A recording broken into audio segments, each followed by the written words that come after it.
అందరికీ నమస్కారం. నా పేరు రమ. నువ్వే నా ప్రాణం 74వ భాగం. రచయిత తనూషా రెడ్డి గారు.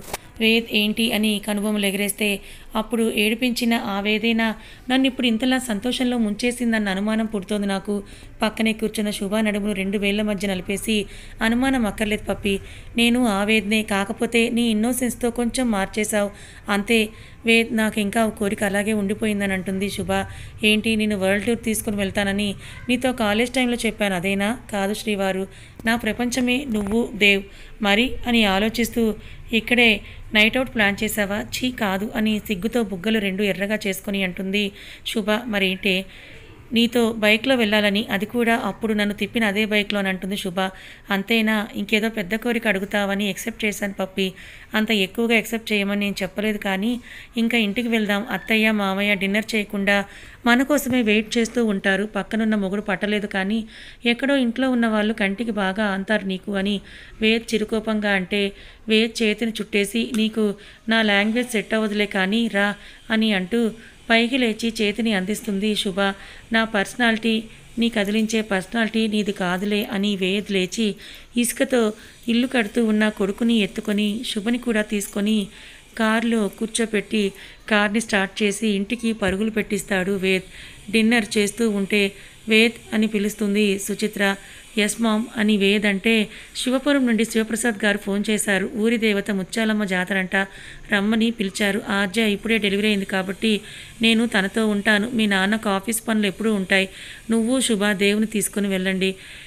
వెళ్ళకపోతే బాగోదు. పైగా మీకు కొత్తగా పెళ్ళయింది, ఆ తల్లి దీవెనలు కూడా మీకు అవసరం. ఏమంటావు కన్నా అని అడుగుతుంది సుచిత్ర. సరే మామ్, నువ్వు ఇంతలా చెప్పాల్సిన అవసరం లేదని వేద్ అంటే, పుట్టిన ఊరికి వెళ్తున్నానన్న ఆనందం అంతా ఇంత కాదు శుభలో. రేపే బయలుదేరాలి. దేవు మాకు బాగా అలవాటు పడ్డాడు, మాతోనే పడుకుంటాడు. మీరు వెళ్ళండి అని అంటుంది సుచిత్ర. సరే మామ్ అని శుభ వచ్చేటప్పుడు జ్యూస్ తీసుకొని రా అని వెళ్ళిపోతాడు వేద్. శుభ లేట్ అయింది, నువ్వు కూడా వెళ్ళు అని సుచిత్ర అంటే, సరే అత్తయ్య అని కిచెన్లోకి వెళ్ళి వేద్ చెప్పిన జ్యూస్ ఫ్రెష్గా చేసి తీసుకొని వెళ్తుంది శుభ. జ్యూస్ గ్లాస్ టేబుల్ మీద ఉంచి అద్దం ముందర నిలబడి శుభ జడలో మల్లెలు తురుముకుంటూ ఉంటుంటే, బాల్కనీలో నుండి ఫ్రెష్గా ఒక సిగరెట్ని ఫినిష్ చేసి అప్పుడే లోపలికి వచ్చిన వేద్ శుభని అలా చూసి నవ్వుతూ అక్కడే నిలబడి చూస్తూ ఉంటాడు. అద్దంలో నుండి చూస్తూ ఏంటి అని శుభ కళ్ళు ఎగరేస్తే లుకింగ్ హాట్ అని నవ్వుతాడు. కనిపిస్తున్న నడుముని చూసి అలా అంటున్నాడని అర్థం చేసుకున్న శుభ తన చీర కొంగుతో తన నడుముని కవర్ చేసుకుంటూ ఉంటే శుభ దగ్గరికి వచ్చి ఆమె నడుము చుట్టూ చెయ్యి వేసి తన ఛాతీ మీదకి బలంగా లాక్కుంటాడు. ఏంటి ఈ మోటు సరసం, నువ్వేంటి కొత్తగా కవరింగ్లు చేస్తున్నావు? చేస్తాను, నా నడుము నా ఇష్టమని శుభ పెంకిగా అంటుంది. ఆ మాటకి నడుముని గట్టిగా నలిపేస్తాడు వేద్. అబ్బా, నిజంగానే నువ్వు రాక్షసుడివి అని శుభ అంటే నవ్వుతూ కన్ను కొట్టి, నేను అదే, ఎప్పుడూ నేను శ్రీరామచంద్రుని అని చెప్పుకోలేదని టేబుల్ మీద ఉంచిన జ్యూస్ గ్లాస్ తీసుకుంటాడు వేద్. వేద్ని చూసి, నువ్వు నాకు నా రాముడివే అని అంటుంది శుభ. నీ ఫ్యాన్స్ తిరగబడతారు పప్పి నన్ను రాముడిని చేస్తే.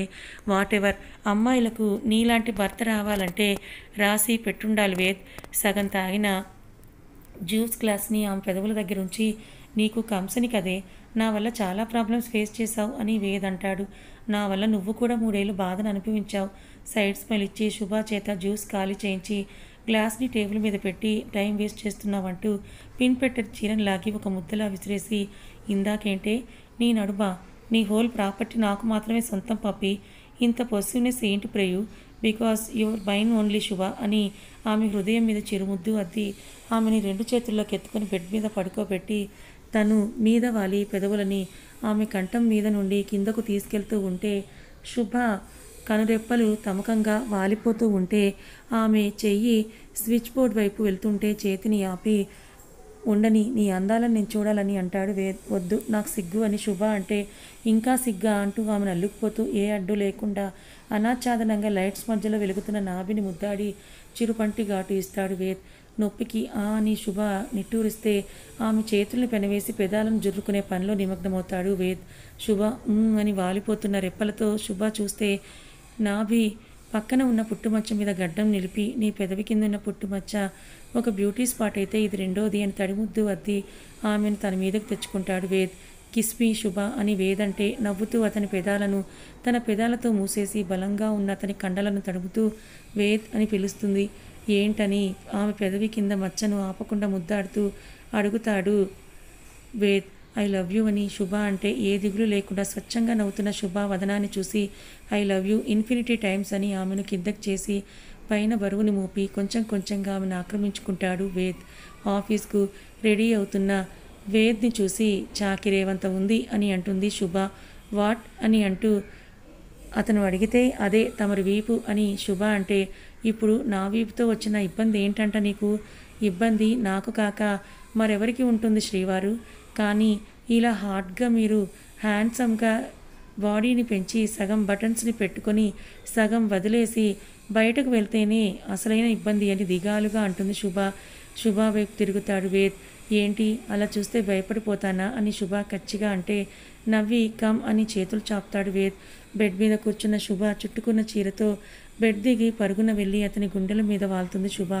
నవ్వి హక్ను టైట్ చేసుకొని నీలో చూస్తున్నట్టుంది పప్పి అని వేద్ అంటే అతని మొహంలోకే చూస్తూ అంటే అని అడుగుతుంది శుభ. అంటే అని ఆమె కురులతో ఆడుకుంటూ కాలేజ్ టైంలో నేను ఎవరైనా చూస్తారేమోనని నీలాగా ఫీల్ అవుతూ ఎవరిని దరిదాపుల్లో కూడా రానిచ్చేవాడినే కాదు పప్పి, అదే గుర్తొచ్చిందని అంటాడు వేద్.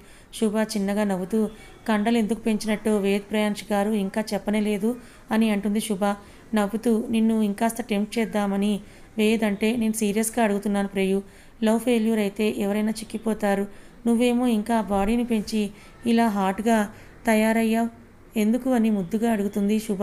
శుభ పెదవి కింద ఆవగింజంత పుట్టుమచ్చపై పెదవులు నిలిపి because I am not a weak person, love పోయిందని బాధపడ్డాను, ఏడవలేదు శుభ. నువ్వు నా జ్ఞాపకాలుగా ఎప్పుడు నాతోనే ఉన్నావు. నా లైఫ్లో ఫస్ట్ అండ్ లాస్ట్ టైం బాధపడిన క్షణం నువ్వు నాకు దూరం అయినప్పుడే అని వేద్ అంటే నవ్వుతూ హక్ చేసుకొని కళ్ళల్లో చేరిన తడిని వేద్ కంట పడకుండా తుడుచుకుంటుంది శుభ. ఫ్రెష్ అవ్వు, బాడీ పెయిన్స్ తగ్గుతాయి, ట్యాబ్లెట్స్ వేసుకొని పడుకో, నేను ఈవినింగ్ త్వరగా వచ్చేస్తానని అంటాడు వేద్. ఎందుకు త్వరగా రావటం అని అతని ఛాతీ మీదున్న జుట్టుని చేత్తో లాగుతుంది. నొప్పెడుతుంది వదులు అని వేద్ అంటే నైట్ నొప్పిగా ఉంది అంటే నన్ను వదిలేవా నువ్వు కంసా అని శుభ అంటుంది చిరుకోపంగా.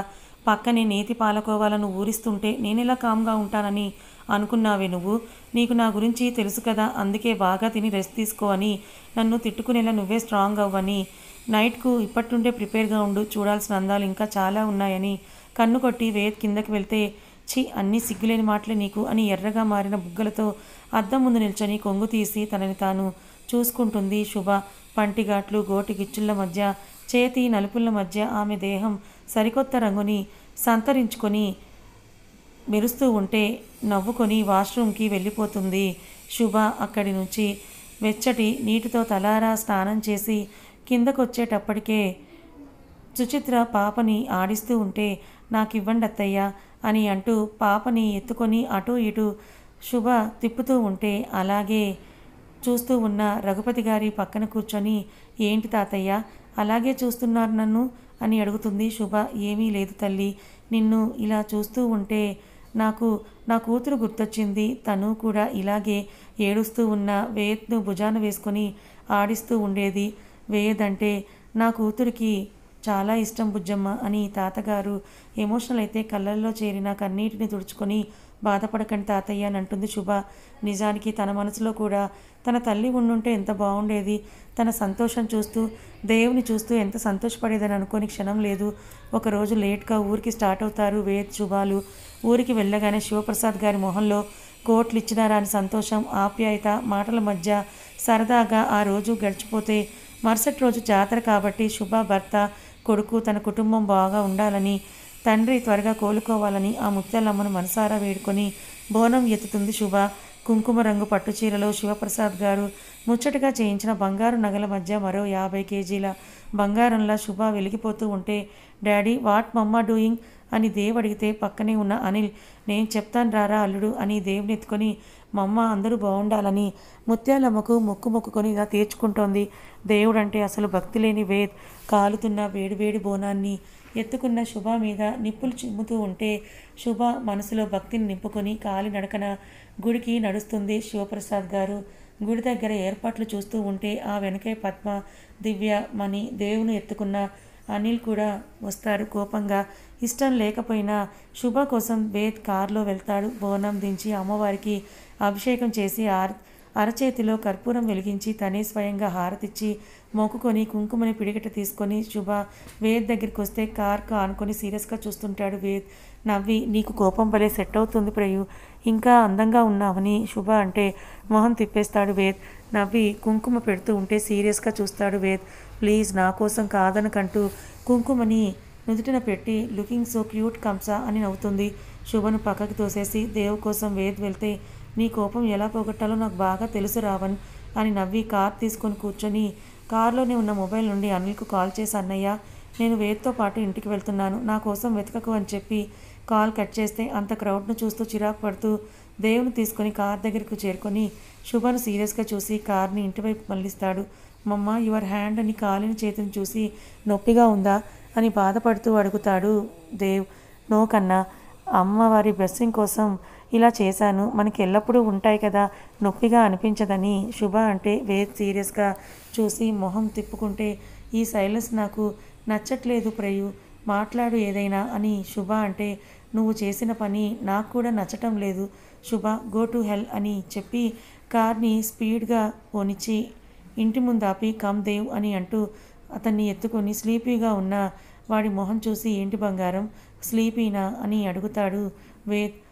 ఎస్ డాడీ, అమ్మమ్మ మార్నింగ్ 5కే నన్ను నిద్ర లేపిందని వాడు నిద్రలోకి జారితే నవ్వి టేస్టీ అని ఫుల్గా తిన్న ప్రసాదం మూర్తికి అంటుకుని ఉంటే టిష్యూతో క్లీన్ చేసి శుభ ఉన్న బెడ్రూమ్కి వెళ్తాడు వేద్. నగలన్నీ తీసి శారీ పెన్స్ తీస్తున్న శుభ చేయి పట్టుకొని ఆపి తీయకు ఉండని అని చెప్పి బెడ్ మీద వాలి మొబైల్ ఫోన్ చూసుకుంటే ఇది చెప్పడానికి నోరొచ్చిందా సార్ గారికి అనుకొని శారీ ఉంచుకొని హెయిర్ను ఒక సైడ్కి వేసుకొని ప్రయు అని పిలుస్తుంది. కళ్ళు మాత్రమే తిప్పి వేద్ చూస్తే ఈరోజు ఇక్కడే ఉండి రేపు వెళ్దాం ప్లీజ్ అని శుభ అంటే ఏమీ మాట్లాడడు వేద్. ఎందుకు నాతో మాట్లాడడం లేదని శుభ నడుముకి చేతులు ఉంచుకొని అతనికి ఎదురుగా నిలబడితే ఆ చేతులు తీసి చూపిస్తాడు వేద్. ఒక చేతిలో కర్పూర హారతి వల్ల బొబ్బ తేలి ఉంటే ఇంకో చెయ్యి బోనం ఎత్తినప్పుడు చేత్తో పట్టుకోవడం వల్ల ఎర్రగా కందిపోయి ఉంటుంది. ఇందుకు అని కళ్ళతోనే చెప్పి అటు తిరిగి పడుకుంటే నవ్వుతూ అటెళ్ళి ఆకలిగా ఉంది తినిపించవా నాకు ప్లీజ్ అని అంటుంది శుభ. శుభను కోపంగా చూసి బెడ్ దిగి కిచెన్లో మార్నింగ్ వండిన రకరకాల వంటలను చూసి లైట్ ఆయిల్ ఉండేవి ప్లేట్లో సర్వ్ చేసుకొని బెడ్రూమ్కి వస్తాడు వేద్. బెడ్ మీద బాసిం పట్టు వేసుకొని కూర్చుంటే ఆమెను తినిపించడానికని స్లీవ్ని పైకి లాక్కొని రెడీ అయిపోతాడు వేద్. అతని చేతి ముద్దలని అందుకుంటూ మరి నువ్వు తినవా అని అడుగుతుంది శుభ. నాకు ఆకలిగా లేదు అని ఆమెకు తినిపించి ఫాస్టింగ్ కంప్లీట్ అయినట్టేనా అని అడుగుతాడు వేద్. అని శుభ నవ్వితే వేద్ మాత్రం కోపంగా చూస్తూ నవ్వకు, నాకు కోపంగా ఉందని అంటాడు. నీ కోపం గురించి నాకు తెలియదా, పాల మీద నురగలాంటిది, ఇలా ముద్దు పెడితే అలా వెళ్ళిపోతుంది, కావాలంటే చూడు అని శుభ ముందుకొస్తుంటే ఆమె భుజాల్ని పట్టుకొని ఆపి ఏంటే నీకు అడిక్ట్ అయ్యానని దెప్పుతున్నావా అని అంటాడు వేద్. కాదు, నేనంటే చాలా ప్రేమ అని మురిసిపోతున్నానని భుజం మీద ఉన్న అతని చేతుల్ని నడుము మీద కుంచుకొని నవ్వుతూ అతని మీదకి వాళ్తుంది శుభ. పెదాలకి తన పెదాలను తాకిస్తే నడుము మీద వేద్ పట్టు బిగిస్తుంది. ముందుకు తన మీదకి వాలిన శుభ నడుము పట్టుకొని వేద్ని బెడ్ మీద పడేసి ఆమె మీద వాళ్తాడు. ఎక్కడ ముద్దుకి ఆటంకం కలగకుండా ఊపిరి భారంగా తీసుకుంటున్న శుభని వదిలి ఆమె కళ్ళలోకి చూస్తూ ఇంకా కోపం పోలేదని అంటాడు వేద్. ఆమె చెక్కిళ్ళు పంకినలైతే నవ్వుతూ షర్ట్ పట్టుకొని తన మీదకి లాక్కుంటుంది శుభ. ఆ రోజు ఇంకా అక్కడే ఉండి నైట్కు అందరి నవ్వుల మధ్య మేడ మీద మూన్ లైట్ డిన్నర్ చేస్తారు ఫ్యామిలీ మెంబర్స్ అందరూ. శుభ కళ్ళు అప్రయత్నంగా తన పుట్టింటి మీద పడితే భుజం చుట్టూ చెయ్యేసి శుభమ్మ అని పిలుస్తారు శివప్రసాద్ గారు. ఎందుకు తల్లి, నిన్ను హింసించి బాధ పెట్టిన వాళ్ళని కూడా ప్రేమగా చూస్తావని అడుగుతారు ఆయన. నన్ను బాధ పెట్టిన అన్నం పెట్టింది కదా పెదనాన్న, అందుకేనేమో పాసం పోకుండా ఉంది, ఒకసారి పిన్నిని చూడాలని ఉందని శుభ అంటే అబ్బాయికి తెలిస్తే కోపడతాడు తల్లి అని అంటారు శివప్రసాద్ గారు. కథ ఇంకా ఉంది. మరి శుభ ఇప్పుడు తన పిన్ని దగ్గరికి వెళ్తుందా, అసలు ఎందుకు తన పిన్ని దగ్గరికి శుభ వెళ్ళాలని అనుకుంటుంది? మరి వేద్కి ఈ విషయం తెలిస్తే శుభ మీద కోపం తెచ్చుకుంటాడా? తెలుసుకోవాలనుకుంటే ఛానల్ని ఫాలో అవ్వండి. కథ నచ్చితే లైక్ చేయండి. Thank you so much.